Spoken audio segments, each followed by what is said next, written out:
Welcome. This series is dedicated to the real, unfiltered stories behind the adoption journey. Every woman who walks this path carries her own experiences, challenges, and strength.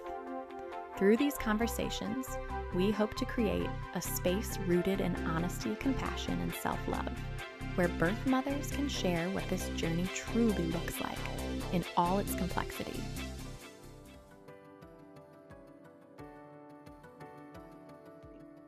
To start off, can you please take me back to the beginning? What was going through your mind when you first began considering adoption? It was honestly, I found out that I was pregnant in April. It was April 8th, actually, of last year. And the moment that I found out, I just knew instantly that, I couldn't handle it. I was living with my mom. I couldn't even find a job. So life was just really rough. And from that point on, I kept saying, I'm going to put the baby up for adoption. I was just going to give the baby to my brother and his girlfriend. But then the farther along I became in my pregnancy, the more I noticed, they were always asking me for money. They always wanted me to do this, me to do that. And I could barely even handle myself and my two kids as it was. So I told my brother, I was like, hey, the birth dad wants the baby. So I'm sorry, but I can't give her to Yanni.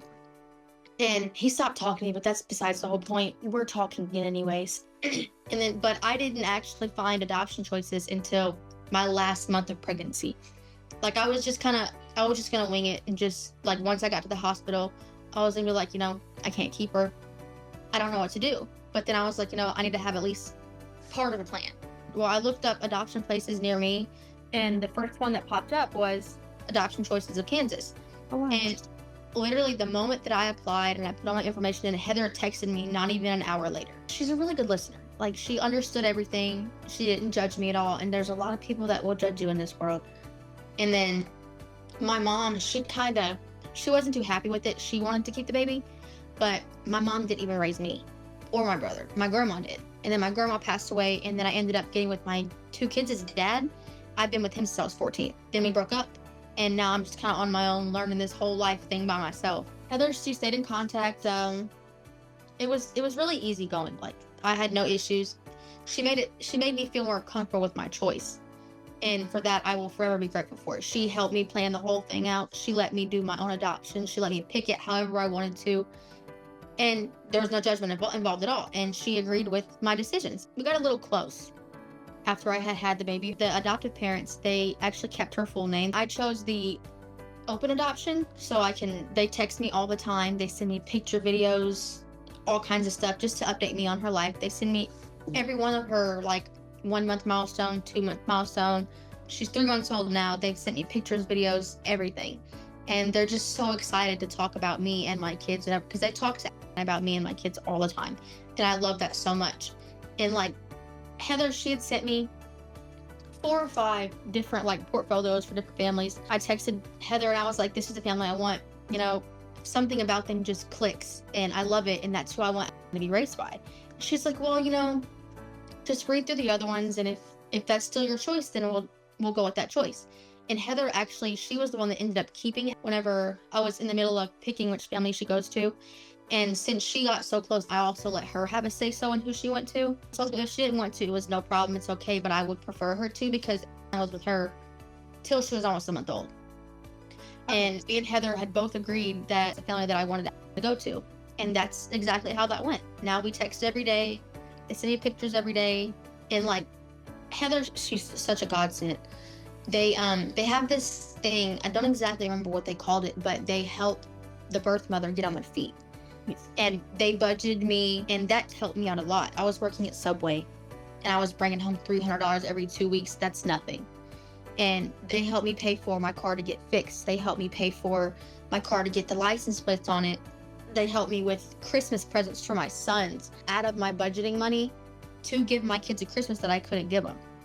And for that, I will forever be grateful. How did the support of others, maybe social or even the agency, how is it for you during that time and after the adoption process?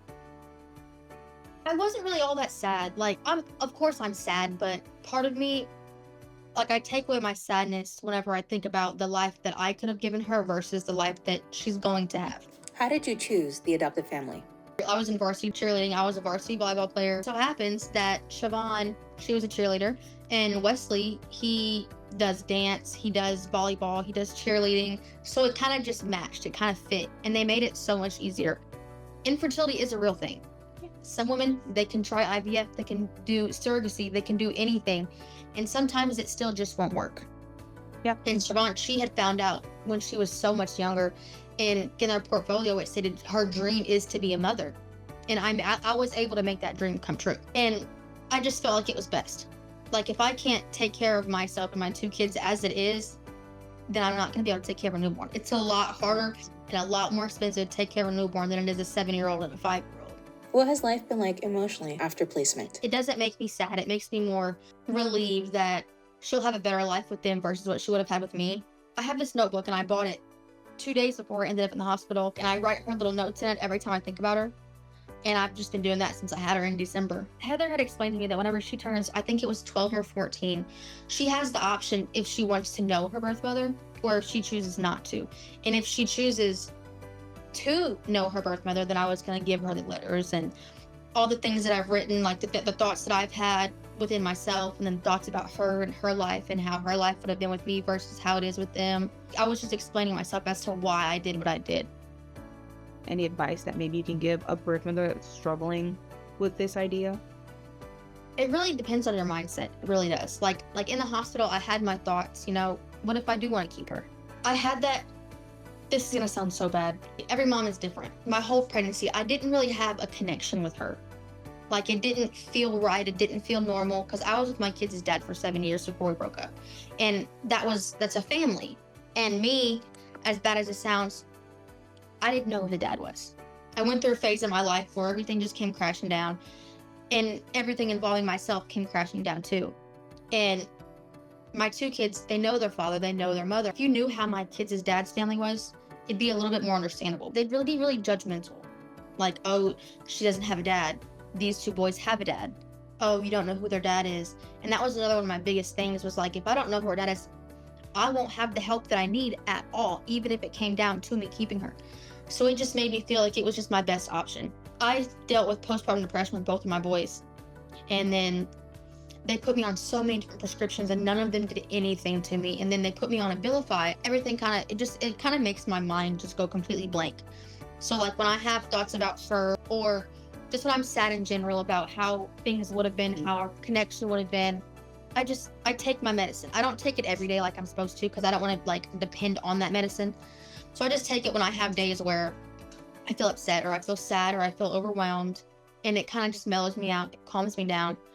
And then she'll still be on my mind, but it won't be as strong of sadness. But it really does just depend on the mindset that the mother herself has. The life that I went through, I mean, my life has been horrible since my grandma passed away. I know what I did was for her sake, not for mine. If I was living the life that I had once lived, 100% I would have kept her. But the lifestyle that I have, and how many struggles as a single mom there is today, I couldn't do it. And that's another thing, like, I'm already dragging myself down. I don't want to drag a precious, innocent little baby that I chose to bring into this world. I don't want to bring her down with me. I already had to do it with my 2 boys. I don't want to do it with her too. That would have been one of the biggest mistakes of my life. And I feel like, as a daughter to a mom, that wasn't really the best mom. I felt like the way that I was before I actually grew up and matured, I feel like if I would have kept her, the old me would still come back, and I'd be just like my mom. No, I don't even let my kids around my mom. That's how bad she is. She chose drugs and men and all these other things over me. And then you have all these people telling me, oh, you're going to be just like your mom. And then I prove them wrong. I prove my point. But then I still have those thoughts in the back of my mind that, what if it does happen? Any day, that the old me could come out any day. I could be hurt. I could be sad. I could be mad. I could be upset. Whatever it may be, I don't want to raise a daughter the way that I was raised. Because mentally, it messed me up bad. And I had to make that choice within myself. And I had everybody in my ear, don't do it. You're going to regret it. You're going to regret it. You're going to be so upset with yourself. You're going to hate yourself. What if she grows up and she hates you and doesn't want nothing to do with you? That's fine. As bad as that sounds, that's okay. I know what choice I made, and I know how I made that choice and why I made that choice, and nobody else knows that but me. Yeah. And if she feels that way, I can't blame her. I did what I did, but I did it for her sake, not for my own. I didn't do it out of selfishness. I did it because I was selfless enough to give her a better life. Did you have to deal with any stigma surrounding your adoption process? Do you have any advice for those birth mothers who might have to face the same stigma or harsh looks or anything judgmental in that sense? I mean, I haven't. The only person that really tries to dig into my mind is my mother. Because my mother, she decided to lay in that bed and make that bed. And she kept me knowing that the life she lived and still currently lives, it will destroy you. It'll destroy, especially a woman. I mean, other than that, I haven't really gotten I don't get bad looks or none of that. I mean, and even if it does, I mean, it doesn't bother me. I made that choice. I am my own person, and nobody else can change my mind. Nobody else can change how I feel, and nobody else can change the decisions that I make. I'm my own person. So I kind of, my mom, with her being in my ear, I just let it go. I did what I did for a reason, and it wasn't a bad reason. It was a good, pure reason to do it. And that's forever how I'll stick to it. Honestly, the only thing that I could really say is the only person that can make your choices is you. It doesn't matter what anybody else says. They're not the ones that are living your life. They're not the ones dealing and putting up with the struggles that you put yourself through every single day. It's not them, it's you. So whatever choices you make, whatever decisions you make, you're basing it off of how you mentally feel about how it'll be in the end. That's pretty much, yeah.